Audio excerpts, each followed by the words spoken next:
Welcome and welcome back to my channel. आज मैं फिर एक नई वीडियो के साथ आपके सामने आई हूँ। आज इस वीडियो में मैं आपको बताऊंगी कि हम किस तरीके से एक वेलवेट पैंट की यहाँ पे आज हम एक कटिंग एंड स्टिचिंग का फुल वीडियो करेंगे।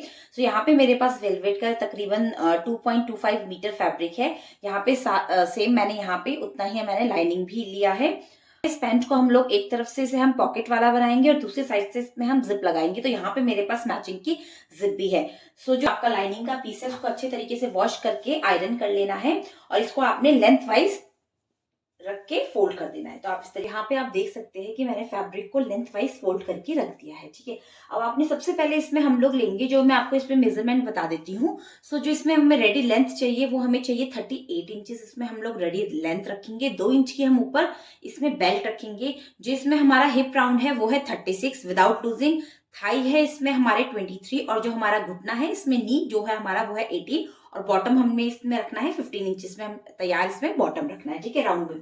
तो सबसे पहले आपने क्या करना है, ऊपर से इस तरीके से फैब्रिक को आपने डबल फोल्ड में लेना है। इस तरीके से मैंने लेंथ वाइज अच्छे से प्रेस करके इसे रख दिया है। तो इस तरीके से 2 तय में हमने लेंथ वाइज फैब्रिक को फोल्ड करके रखना है। अब आपने क्या करना है, सबसे ऊपर से आपने जितनी आपको रेडी लेंथ चाहिए आपने वहां पे मार्क कर देना है। तो इस तरीके से मैं यहाँ पे 38 इंच पे मार्क करूंगी। मुझे जितनी भी आपको सबसे इजी वे बता रही हूँ पैंट स्टिच करने का। इस तरीके से अगर आप लोग अपनी पैंट की कटिंग एंड स्टिचिंग करेंगे तो यकीन मानिए आपकी पैंट जो है वो बिल्कुल परफेक्ट तरीके से आप लोगों को फिट होगी। यहाँ पे पैंट तैयार करते हैं तो वो हमारा जो फॉर्मूला होता है उसमें आपको सबसे मेन जो मेजरमेंट की जरूरत होती है वो होता है आपका हिप राउंड। जब हम लास्ट में हमारी ये पैंट रेडी हो जाती है तब हमें जरूरत पड़ती है हमारी वेस्ट की। सबसे पहले हमें अभी जो जरूरत पड़ती है वो पड़ती है हमारे हिप राउंड की। यहाँ पे जो हमारा हिप है वो है 36। तो इसका फॉर्मूला है, जितना भी आपका हिप होगा आपने उसको डिवाइड करना है 4 से और उसमें +2 इंच लूजिंग का ऐड कर देना है। 36 डिवाइडेड बाय 4 तो हमारा आता है 9, जिसमें हम 2 इंच प्लस करेंगे तो हमारा आ जाता है 11। तो इस तरीके से आपने क्या करना है, फोल्डिंग साइड आपने अपनी साइड रखनी है और ऊपर से इस तरीके से आपने यहाँ पे 11 इंच पे मार्क कर देना है। इस तरीके से यहाँ पे हम लोग 11 इंच पे मार्क करके एक स्ट्रेट लाइन खींच देंगे।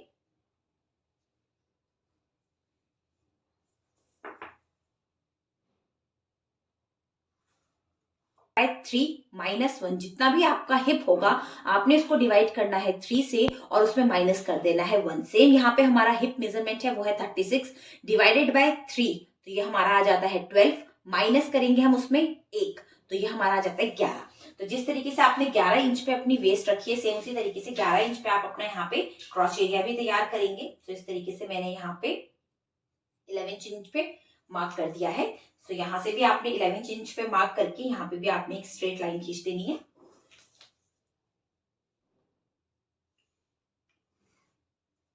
अब हम लोग क्या करेंगे, यहां से तकरीबन आपने 2 इंच एक्स्ट्रा बाहर की तरफ जाना है। जहां पे हम अपने क्रॉच एरिया का राउंड मेजर करते हैं इस तरीके से। तो इस तरीके से हम यहाँ पे 2 इंच बाहर की तरफ जाएंगे। अब देखिए यहाँ पे आपने इसमें हल्की सी गोलाई देनी है। इस गोलाई को आपने ज्यादा गहरा नहीं देना, बस हल्का सा गोलाई देनी है। मार्किंग हो गई है, क्रॉच एरिया की मार्किंग हो गई है। जितना भी ऊपर आपका वेस्ट का मेजरमेंट आया है, यहाँ पे हमारा 11 इंच आया है, उसका हाफ 5.5 इस तरीके से 5.5 इंच पे और यहां से मैंने यहाँ पे इसमें 5 इंच की डार्ट दे दी। तो जितना भी आपका मेजरमेंट आएगा ऊपर से वेस्ट में जितना भी आपका आएगा उसका आपने हाफ कर लेना है और यहाँ पे आपने तकरीबन 4.5 से 5 इंच की यहाँ पे डार्ट देनी है, जिसे हम बोलते हैं प्लेट देनी है। तो यहाँ पे ये हमारे जो प्लेट आएगी हमारे फ्रंट के दोनों हिस्सों में आएगी। तो इस तरीके से यहाँ पे मार्किंग हो गई, हमारी लेंथ की मार्किंग भी हो चुकी है। इस तरीके से यहाँ पे हमने मार्क कर दिया। अब आपने क्या करना है, यहाँ से 2 इंच हम लोग जो एक्स्ट्रा गए हैं, अब आपने यहाँ से यहाँ तक पूरा मेजर करना है आपका ये कितना आया है। तो यहाँ से यहाँ तक हमारा 11 था, 2 इंच हम एक्स्ट्रा गए तो ये हमारा आ गया 13। तो 13 का आधा 6.5। तो इस तरीके से आपने 6.5 पे मार्क कर लेना है। जितना भी आपका आएगा आप उसका हाफ कर लेंगे। सेम जितना आपने अपना ऊपर मार्क किया है उतना ही आप लोग क्या करेंगे, इस तरीके से यहाँ पे नीचे बॉटम में भी मार्क करेंगे। तो ऊपर से हमारा 6.5 आया है तो नीचे भी हम लोग इस तरीके से इंच टेप रखते हुए 6.5 पे यहाँ पे भी मार्क कर देंगे। इस तरीके से आपने यहाँ पे मार्किंग कर देनी है और इन दोनों पॉइंट्स को आपस में मिलाते हुए एक स्ट्रेट लाइन खींच देनी है। राउंड फिगर में ले लेते हैं 8। तो 8 का हाफ 4, तो 4 इंच आप यहाँ पे मार्क करेंगे। सेम इसी तरीके से 4 इंच आपने यहाँ पे मार्क करना है। इस तरीके से आपने 4 इंच यहाँ पे मार्क करेंगे, 4 इंच यहाँ पे मार्क करेंगे। इस तरीके से मार्क करते हुए अब आपने क्या करना है, यहाँ पे आप एल स्केल का यूज, इस तरीके से सॉरी कर्विंग स्केल का यूज करेंगे। ये नॉर्मली जो होती है पैंट के लिए ही यूज होती है, जो इससे शेप होती है हमारी वो बहुत अच्छी आती है। अब आप क्या करेंगे, इस पॉइंट से, इस कॉर्नर से आपने जहाँ पे बॉटम एरिया का कॉर्नर लिया है, इस तरीके से दोनों पॉइंट्स को मार्क कर लेंगे। मैं आपको एक बार फिर बता देती हूँ। क्रॉच एरिया से नीचे बॉटम एरिया के दोनों मार्क को आप लोगों ने इस तरीके से मिला लेना है। और ये चीज आपने ध्यान रखनी है कि यहाँ पे जो आप लोग ये गोलाई देंगे, ये गोलाई आपने ज्यादा गहरी नहीं देनी है। सेम चीज जो मैंने पहले भी कही थी कि ये गोलाई और ये गोलाई आपने ज्यादा नहीं देनी है गहरी। अगर आप गहरी देंगे तो पैंट खींचने के चांसेस ज्यादा होते हैं। तो इस तरीके से बिल्कुल ज्यादा गहराई ना देते हुए आपने इन पॉइंट्स को आपस में इस तरीके से मिला लेना है। अभी आप देख सकते हैं कि जो हमारा स्केल का फेस है वो उस साइड है। अब आपने इसको इस तरीके से टर्न करते हुए अपनी साइड ले लेना है। और सेम जो मार्किंग आपने यहाँ पे करी थी, सेम इस तरीके से भी आपने यहाँ पे इस पॉइंट से, और जो यहाँ पे आप ऊपर पॉइंट आया था, इस तरीके से इसको भी आपने आपस में मिला लेना है। अब आप क्या करेंगे, इस तरीके से हमने इसे मिला लिया है। अब आप देख सकते हैं कि यहाँ पे हम लोगों की पैंट की मार्किंग हो चुकी है। अभी ये हमारी फ्रंट पैनल की मार्किंग हुई है। बैक में थोड़े चेंजेस आते हैं, वो मैं आपको भी बाद में बताऊंगी। अब आप ये चीज पूछेंगे कि नीचे से हमने बॉटम एरिया फोल्डिंग के लिए तो नहीं लिया है। सो यहाँ पे जो मेरा लाइनिंग का फैब्रिक है वो थोड़ा कम है। सो यहाँ पे मैं अलग से इसमें आप लोग जो, ये आपके ऊपर डिपेंड करता है कि आपको बॉटम एरिया कितना चाहिए। यहाँ पे आप 2.5 से 3 इंच, किसी को मोटा पसंद है, किसी को पतला पसंद होता है, तो यहाँ पे मैं तकरीबन 2.5 इंच की यहाँ पे नीचे बॉटम फोल्डिंग लूंगी। सो इसकी कटिंग करने के बाद मैं अलग से वो फैब्रिक कट करके इसमें लगा दूंगी। अगर आपका फैब्रिक ज्यादा है, लाइनिंग का पीस ज्यादा है, तो आप क्या करेंगे, इसी में ही आपने 2.5 इंच एक्स्ट्रा लेके सेम जिस तरीके से हमने मार्किंग करी है एज इट इज मार्किंग होगी, और आप क्या कर लेंगे, इसकी कटिंग कर लेंगे। तो यहाँ पे सारी मार्किंग हो चुकी है। अब हम लोग क्या करेंगे, इसकी कटिंग कर लेंगे। इस तरीके से हमने अपनी जो बॉटम एरिया में जो पैंट के फ्रंट पोर्शन की कटिंग कर ली है। अब आप क्या करेंगे, इसको इस तरीके से साइड रख देंगे। और जो आपका अपना बचा हुआ फैब्रिक है कि बैक पोर्शन के लिए भी मैंने सेम इसी तरीके से लाइनिंग को फोल्ड करके रख दिया। अब आपने क्या करना है, जो हमने इसका फ्रंट पैनल कट किया था, फ्रंट लेग जो कट किया है, आपने इस तरीके से बिल्कुल मिलाते हुए इसको अच्छे से यहाँ पे रखना है।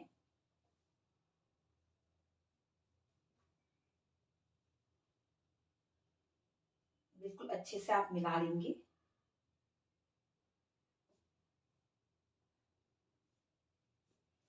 इस तरीके से बिल्कुल अच्छे से इसको सेट कर लेंगे। आपने इस साइड जो यहाँ आपका बंद एरिया है, यहाँ से जो फोल्डेड एरिया, यहाँ से आपने कुछ भी मार्जिन नहीं छोड़ना है। बिल्कुल इसको एज इट इज इसी तरीके से रखना है। अब जो इसमें चेंजेस आते हैं, वो चेंजेस क्या आते हैं, यहाँ से क्रॉच एरिया से जहाँ पे आपने अपना फ्रंट फैब्रिक कट किया है, इसके आगे अगर हैवी साइज है तो यहाँ पे आप 2.5 से 3 इंच ले सकते हैं, अदरवाइज 2 इंच बहुत होता है। तो यहाँ से मैंने क्या करना है, इस तरीके से 2 इंच आगे की तरफ जाना है।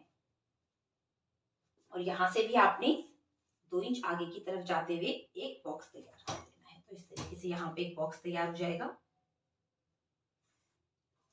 और सेम जिस तरीके से आपने यहाँ पे कर्व दिया था फ्रंट के लिए, उसी तरीके से आपने यहाँ पे बैक के लिए भी कर्व देना है। ज्यादा कर्व नहीं देना है, बिल्कुल हल्का कर्व देते हुए इस तरीके से कर्व शेप दे देना है। तो ये हो गया हमारा बैक का। इस साइड पे कोई भी चेंजेस नहीं आएंगे। सेम जिस तरीके से आपने अपना फैब्रिक रखा है, सेम उसी तरीके से यहाँ पे आपने मार्किंग कर लेनी है। और इस ओपन साइड पे अब आपने क्या करना है, यहाँ पे हमने 2 इंच लिया है, तो नीचे बॉटम एरिया में तकरीबन आप आगे की तरफ 1.5 इंच एक्स्ट्रा ले लेंगे। तो इस तरीके से यहाँ पे मैं 1.5 इंच एक्स्ट्रा ले लूंगी। इस तरीके से मैंने यहाँ पे 1.5 इंच एक्स्ट्रा ले लिया है। अब आपने सेम इस पॉइंट को क्रॉच एरिया से मिला लेना है। तो सेम हमने अपनी कर्व स्केल ले ली है।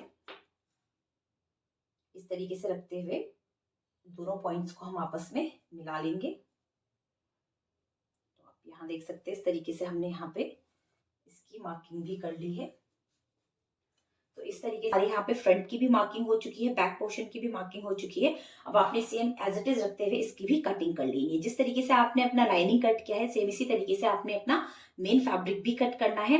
उसके बाद आप क्या करेंगे, दोनों हिस्सों को अच्छे से कच्चा कर लेंगे। मेन फैब्रिक को और लाइनिंग को आपस में रखते हुए अच्छे से कच्चा कर लेंगे। इसके बाद हम शुरू करेंगे इसका स्टिचिंग प्रोसेस। तो इसकी कटिंग कर लेते हैं।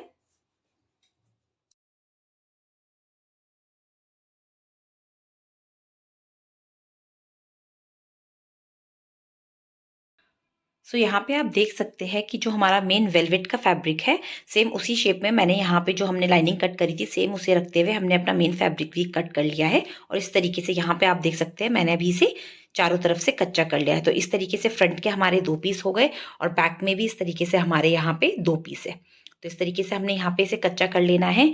सो यहाँ पे फर्स्ट पार्ट में मैं इसकी कटिंग बताऊंगी और जो इसका सेकंड पार्ट है उस पार्ट में मैं आपको इसकी फुल स्टिचिंग का वीडियो बताऊंगी। जो हम साइड में यहाँ पे पॉकेट अटैच करेंगे तो उसके लिए आपने क्या करना है, इस तरीके से डबल फोल्ड में आपने एक फैब्रिक लेना है जिसकी आपने चौड़ाई तकरीबन 6.5 इंच तक रखनी है और लंबाई इसकी हम लोग 13 इंच लेंगे। तो लंबाई यहाँ पे हमने इसकी 13 इंच ली है और जो चौड़ाई हमने ली है उसकी ये हमने ली है 6.5। और ये हमारा फैब्रिक जो है ये आप देख सकते हैं इस तरीके से हमारा डबल फोल्ड में है। आप इसकी जो लेंथ और ब्रेथ है वो अपने अकॉर्डिंग से कम ज्यादा कर सकते हैं, बट आप 6.5 से ज्यादा कम नहीं लेंगे। और 13 इंच लगभग हमारा काफी होता है, पॉकेट इतना लंबा आपका एक सेलफोन रखने के लिए काफी होता है। तो अब आप क्या करेंगे, इस तरीके से अपने फैब्रिक को खोलेंगे और यहाँ पे उल्टी साइड पे मैं आपको यहाँ बता देती हूँ, इस तरीके से आपने 1.5 इंच छोड़ना है। ये 1.5 इंच हमने इसलिए छोड़ा है जो ऊपर हमारी अभी बेल्ट सिलने में जाएगा। 1.5 इंच छोड़ने के बाद आपने यहाँ से तकरीबन 5.5 इंच पे एक मार्क लगाना है। ये 5.5 इंच का मार्क वो इंच है, वो मार्क है जिसमें हम लोग इस तरीके से अपना हाथ इजिली डाल सकते हैं। तो यहाँ पे जो ये है मेजरमेंट है जो पॉकेट का, यहाँ पे आप 5.5 से 6 इंच ले सकते हैं, उससे ज्यादा आप नहीं लेंगे। ये आपके हाथ के अकॉर्डिंग है, बट 5.5 से 6 इंच काफी होता है पॉकेट के लिए। तो इस तरीके से यहाँ पे ओपन एरिया आएगा हमारा। तो इस तरीके से आपने क्या करना है, ऊपर से 1.5 इंच छोड़ते हुए यहाँ नीचे आपने 5.5 इंच पे इस तरीके से मार्क लगा देना है। अब आप क्या करेंगे, यहाँ पे जो आपने ऊपर से सबसे फर्स्ट पे जो यहाँ 1.5 इंच छोड़ के मार्क लगाया था, इस तरीके से आपने 1 इंच अंदर की तरफ जाके मार्क लगाना है और सेम यहाँ पे भी आपने 1 इंच अंदर की तरफ मार्क लगाना है। अब इस दोनों पॉइंट को आप आपस में मिला लेंगे।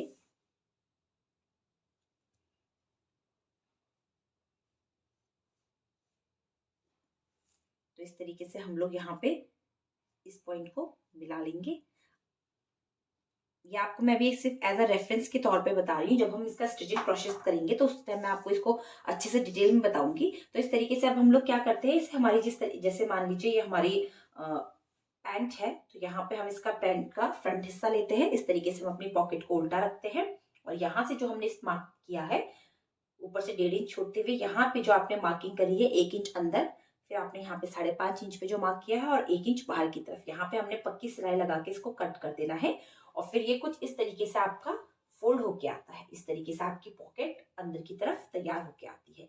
सो यहाँ पे हमारा कटिंग का प्रोसेस पूरा कंप्लीट हो चुका है। सो अब नेक्स्ट वीडियो में आपको बताती हूँ इसकी स्टिचिंग का प्रोसेस किस तरीके से करेंगे।